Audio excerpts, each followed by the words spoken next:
Permettre au personnel et usagers d'aller à l'hôpital de Saclay le dimanche, en transport en commun. Les bouleversements du regroupement des hôpitaux d'Orsay, Lot-Jumeaux et Juvisy sont dans la durée. Le choix de mettre le grand hôpital sur le plateau de Saclay avec des accès routiers compliqués, en fait un hôpital éloigné, évidemment pour toute la population et les agents qui étaient concernés par les sites de Lot-Jumeaux et Juvisy, mais aussi pour ceux d'Orsay, pourtant si proches.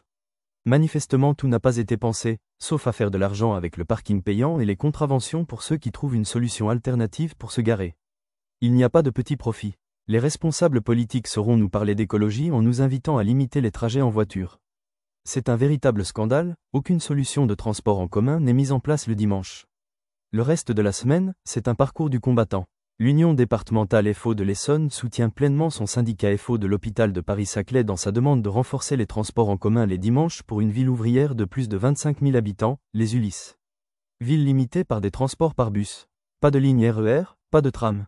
Les familles dépourvues de voitures sont dans l'incapacité de se rendre au chevet de leurs malades le dimanche.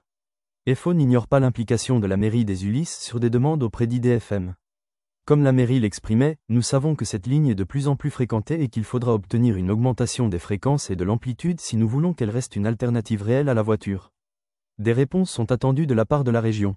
Les personnels qui sont sur une amplitude horaire 24h 7e H n'ont pas d'autres alternatives que la voiture. En dehors des horaires de bus, ils ont déjà subi le regroupement des hôpitaux, on ne peut que constater que leur accueil n'est pas organisé. Pour un tel chamboulement, c'est dès la conception que des solutions doivent être trouvées.